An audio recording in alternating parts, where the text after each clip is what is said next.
This next entry has to do with the process of determining reaction stoichiometry and stoichiometry in general. I've got a linked worksheet that has 30 plus problems that I found online. These are multiple choice problems. I'm going to just kind of work through them, and I don't know, maybe I'll do 10 or so of them. All right.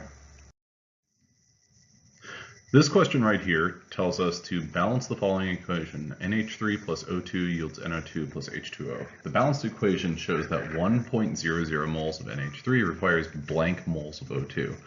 Okay, so our first step is to balance the reaction.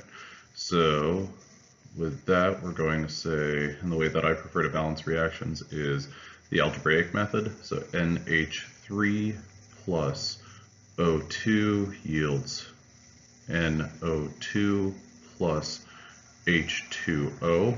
Now I'm going to switch colors so that I can use my coefficients, because there are A number of NH3, B number of O2, C number of NO2, and D number of H2O. Now I'm going to set up several functions for nitrogen, hydrogen, and oxygen. Here are my equations that follow.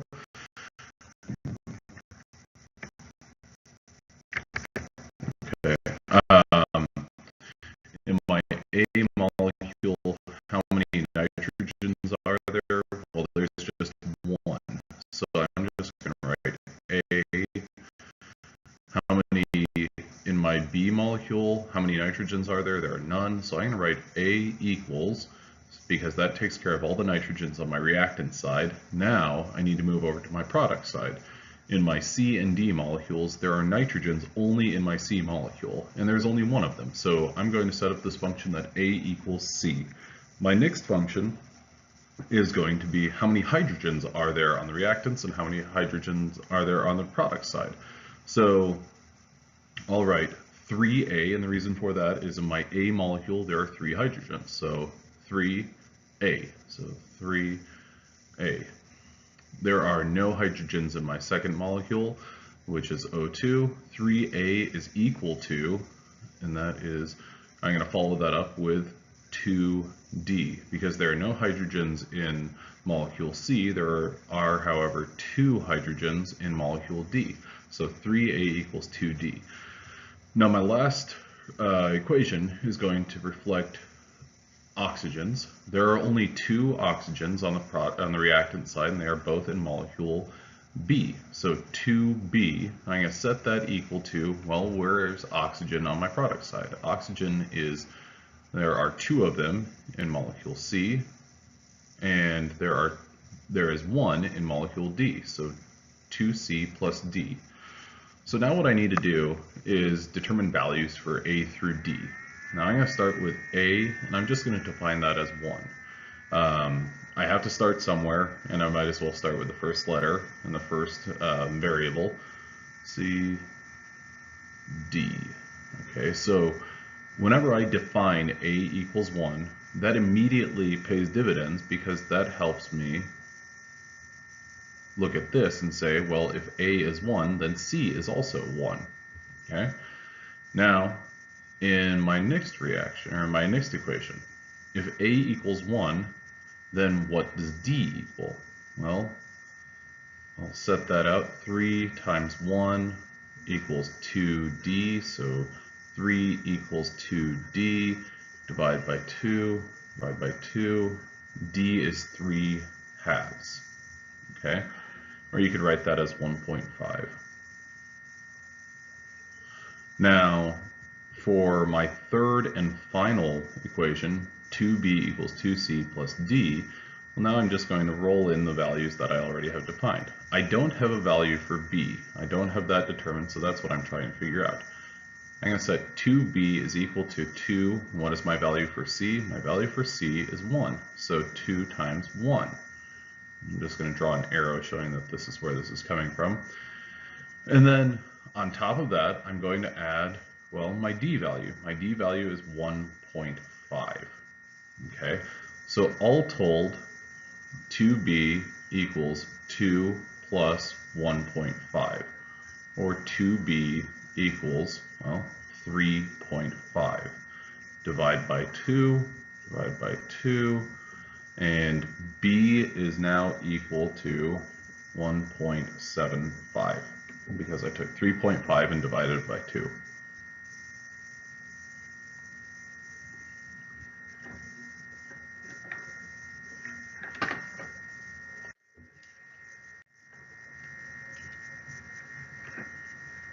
To most accurately solve this, or to most accurately balance this equation, what you need to do is make sure that you're working with nothing but whole numbers. And this 1.75 and 1.5, well, those aren't whole numbers. So what we want to do is basically multiply all of them by 4. And the reason for that is that gets us away from this 1.75 or 3/4 fraction times 4. Equals 4 equals 7 equals 4 equals 6. Okay, so what we would do is we'd put 4, 7, 4, 6. We plug all those values in. Now, the way that we've solved this problem, we have well, there we go, we've solved it. But we have to look back at the question at hand. The question at hand says the balanced equation shows that 1.00 moles of NH3 requires how many moles of O2? Well, the way that we solved it, we actually plugged in and we determined a value for A of 1, which is 1.00 moles effectively. So the relationship that we have between all of these numbers actually shows what we want to see for our answer. So if we have 1 mole of NH3, how many moles of O2 would we need? And what we would need to do is look at our original value for A and then our original value for B. And our original value for our B coefficient is 1.75. So D is the correct answer for this question. This next problem in this series on this worksheet asks you to write a balanced equation for the combustion of acetaldehyde, and then it gives you the formula, CH3CHO. Okay, so what you need to be clued into is the word combustion. In a combustion reaction, what you're doing is you're reacting a hydrocarbon or a sugar or something like that, or a molecule with basically carbon and hydrogen or carbon, hydrogen, and oxygen. And you're reacting that with O2. Now in a combustion reaction, the products you're going to generate are CO2 plus H2O. And all that we need to do for this is balance it. So balancing this reaction the way that we did previously, A, B, C, D, we have a total of 3 reactants and 3 products, carbon, hydrogen, and oxygen. We need to establish our equations. So there are 2 carbons in molecule A, there are none in B. We set that equal to C because there's only 1 carbon there. Hydrogen, there are 4 hydrogens in molecule A. We set that equal to 2D because there are no hydrogens in B or C. Now the last part of this is where are all our oxygens? We've got an oxygen in molecule A, we've got 2 oxygens in molecule B. We set that equal to 2C because there are 2 oxygens there, and then finally D. Okay, the same process as before. We need to figure out the values for A, B, C, and D.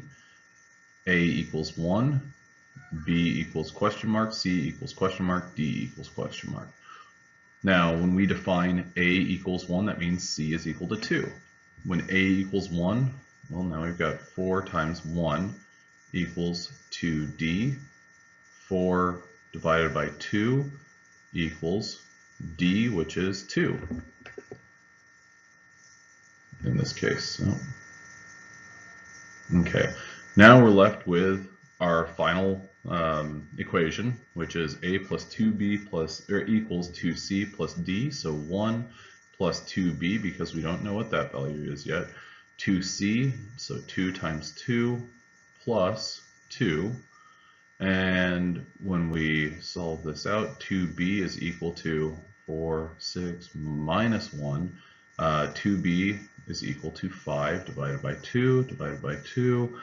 b is equal to 5 halves. Okay. Whenever we're given a fraction, what we need to do is get rid of it. And how do we get rid of it? We multiply all of these by our denominator, one of them, which happens to be 2. So that gets us a is equal to 2, b is equal to 5, c is equal to 4, and d is also equal to 4. Okay, so what that means, we will take these numbers, these values that we have determined, and we will plug them in to our unbalanced reaction. So 2CH3CHO plus 5O2 yields 4CO2 plus 4H2O. Now what you always want to do is you want to check and confirm. Let's check our carbons. We have 2 carbons in our first molecule. There are 4 carbons. On our product side, there are 4 carbons. Okay. Hydrogens, we have 4 right here, so 8 hydrogens there. We have 8 hydrogens there in our product of H2O. Oxygens, we've got 2 oxygens, 12 oxygens total.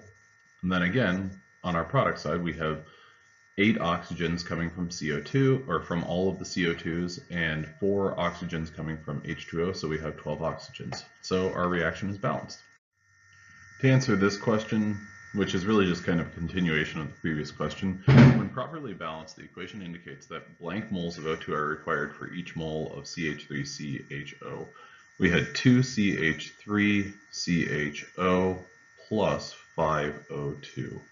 Okay, so 5 moles of O2 are required for each mole of CH3CHO. What this is asking is kind of it's a roundabout question, but what we're asking is for each singular mole of CH3CHO. So we have a 2 to 1 or 2 to 5 ratio. What we need to do is look at that as a 1 to 2.5 ratio. So our correct answer would be C. So this is kind of a 2-part question. First of all, balance the reaction. Second of all, well, kind of manipulate that. So this is a next level sort of question. What is the total mass of products when 16 grams of CH4 is burned with excess oxygen? So this is getting into limiting and excess reagents. What this tells us that our limiting reagent is CH4 because we have 16 grams of it and we have excess oxygen, which means an infinite amount. We first need to balance our reaction. CH4, when you see is burned with excess oxygen, what you need to think is O2. So CH4 plus O2 yields, well, this is a combustion reaction, so CO2 plus H2O. Balancing our reaction, A, B, C, D. Okay, carbon, hydrogen, oxygen. A equals C, 4A equals 2D, 2B equals 2C plus D. Okay, now A, B, C, D, A equals B equals C equals D equals.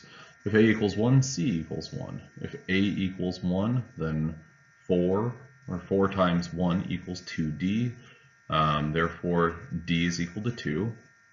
Now, 2B is equal to 2 times 1 plus 2. Okay, so 2B equals, that would be 4. So B is equal to 2. Plug all those values in. 1, 2 times 1 times 2. Is everything balanced? There's 1 carbon, there's 1 carbon. There's 4 hydrogens, there's 4 hydrogens. There's 4 oxygens, there's 2 oxygens, there's 2 more oxygens. So we're balanced. Okay, now what this question is asking though is how much, or what is the total mass of products? So we have actually 2 products, so that's one thing that we have to keep in mind. So we need the mass of CO2 and the mass of H2O that are produced. We have 16 grams of CH4. Okay, now 16 grams of CH4, well, as it turns out, 16 grams of CH4 is 1 mole of CH4. And so what we need to do is we need to take this mass and convert it into moles. Well, as this turns out, once we're into moles, we know that 1 mole of CH4, when an infinite amount of O2 is present, will produce 1 mole of CO2 and 2 moles of H2O. So all that we need to do is figure out the molar mass of CO2 and H2O. And in order to do that, you need to refer to the periodic table. Well, 1 mole of CO2 consists of, well, 12 grams of carbon plus, and there are 2 oxygens, so that would be 2 times the molar mass of oxygen, which is 32 grams. So we have 44 grams of CO2, which is 1 mole of CO2. Now, one thing that you'll notice is answer option C is 44 grams. That is not the correct answer because that only accounts for the mass of CO2. Now, the mass of H2O. Well, oxygen is 16 grams. So 1 mole of H2O. We have 1 oxygen, which is 16 grams. And then we have 2 hydrogens, which is 2 grams. So we have a total of 18 grams. So our total mass is 44 plus 18, which is 62 grams. So our total mass of products is 62 grams. And that's all there is to this one. Balancing a reaction, balance the following equation with the smallest whole number coefficients possible. Select the number that is the sum of the coefficients in the balanced equation.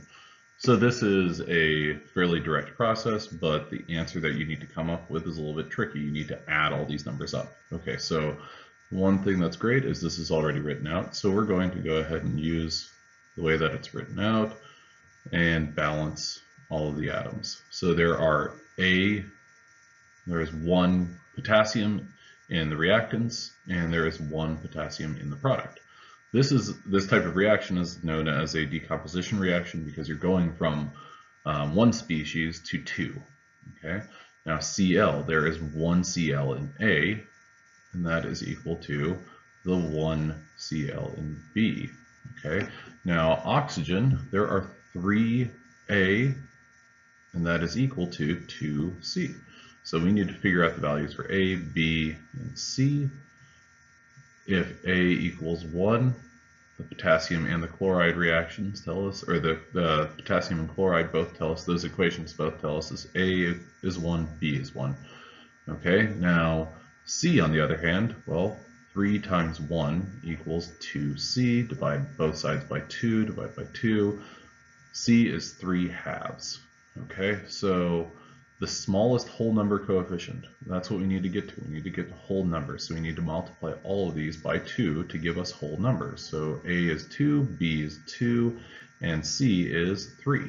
So the answer that we need to declare though, so our balanced reaction is 2, 2, 3. If we figure this out, or if we look at each of the atoms, there's 2 potassiums on the reactant side, 2 potassiums on the product side, 2 chlorines, 6 oxygens, and 6 oxygens on the product side. What we need to do is add all of these coefficients up. So 2 plus 2 plus 3 is 7.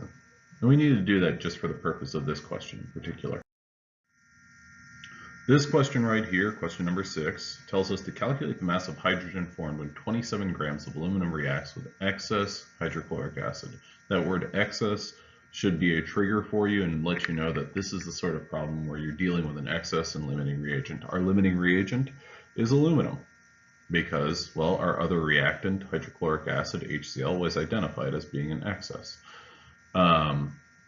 So 27 grams of aluminum reacts with excess hydrochloric acid according to the balanced chemical reaction below. So we have a balanced chemical reaction. So that's one part of this process that we don't have to worry about. What we're asked about is how much H2, what mass. Now, what we need to do is we need to relate this to our mass of aluminum that's involved. And so what we can do is we could say, we can set up the dimensional analysis in which we show 27 grams of aluminum and relate that to, well, our reaction in terms of moles.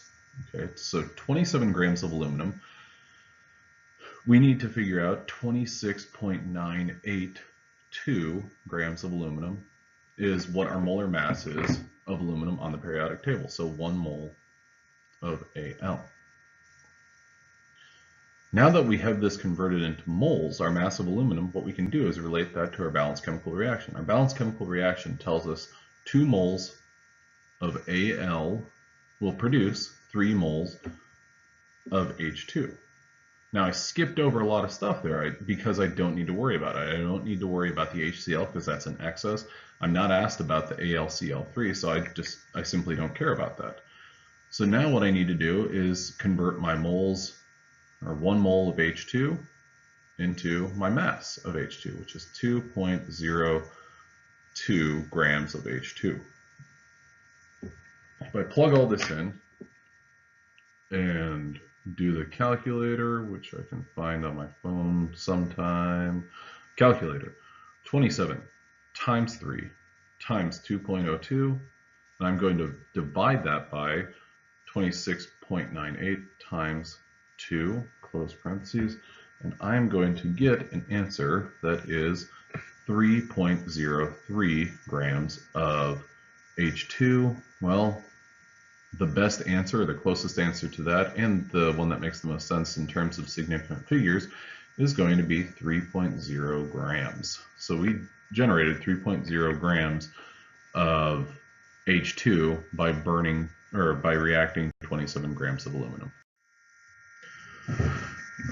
All right, this question right here is how many grams of nitric acid, HNO3, can be prepared, so this is a product, from the reaction of 138 grams of NO2 with 54 grams of H2O according to the equation below. This tells us that 3 moles of NO2 will react with 1 mole of H2O to produce 2 moles of HNO3 and NO. Now in order to figure this out, we need to look at what is a limiting and excess reagent. We need to figure out which is which. So we have 138 grams of NO2 and we have 54 grams of H2O. We need to look at these two quantities and figure out which is too much and which is not enough. So what I like to do is I like to take the amount of one of the reactants and compare it to what I would actually need. So I'm going to ask the question, if I have 138 grams of NO2, how much H2O do I need? Because if I can answer that question, I can compare that to the amount that I actually have. So the way that you set this up is you do a couple of molar conversions. 138 grams of NO2. Well, what's our molar mass for NO2? Nitrogen is 14, each oxygen is 16, so 14 plus 32 is 46 grams of NO2 is 1 mole NO2. Now once we've converted our NO2 into moles, we can relate it to our balanced chemical reaction, and we're relating it to H2O. So 3 moles NO2 will react with 1 mole H2O. Okay, 1 mole H2O, 1 mole H2O has a mass of 16 grams. Okay, or 18, I'm sorry, 18 grams. Because oxygen is 16 and each hydrogen is going to be 2, or each hydrogen is going to be 1. So what I need to do here is I need to plug this in, 138 times 18. Divide that by 46 times 3, and what I'll come up with is 18 grams of H2O. Now when I solve that, I need to remember, what did I actually solve? Well, what I solved for was this question right here. How much H2O do I need? So now I can write a statement from this. I need 18 grams H2O, basically for every 138 grams of NO2. But I'm going to continue this statement and say I need 18 grams of H2O, but I have 54 grams of H2O. So you're asking yourself the question of, do I have more than I need? And the answer is yes, you do. So if I have 54 grams of H2O and I only need 18 grams of H2O, what's a conclusion that I can draw from this? I can say that H2O is the excess reagent, which means ultimately that NO2 is the limiting reagent. So NO2 is going to be what I use to kind of guide the rest of the problem and the mass of NO2, because there is so much H2O I don't need to worry about it. Now what I need to do is set up a dimensional analysis very similar to what I previously did, but rather than working with H2O right here, I need to switch that to HNO3. Okay, so 138 grams NO2, 46 grams NO2 is 1 mole NO2, 3 moles NO2, and now this is the point where I need to relate it to my product, 2 moles HNO3, because now I'm actually caring about how much of the nitric acid I'm producing. Well, 1 mole HNO3 has what mass? Well, 1 gram from the hydrogen, 14 grams from the nitrogen, and then 48 grams from the 3 oxygens. So 1 plus 14 plus 48, that would be 15 plus 48, 63. So 63 grams of HNO3 is my molar mass for HNO3. I'm going to set this equal to my answer. So 138 times 2 times 63. Divide that by 46 times 3, and I come up with 126 grams. And so I'm going to mark that off as answer C.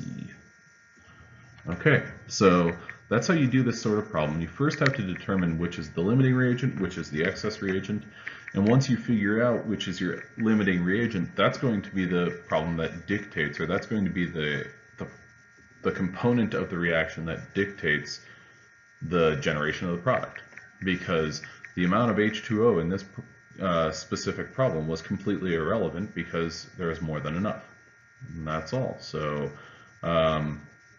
there's additional problems at the end of this worksheet, so go ahead and take a look at them.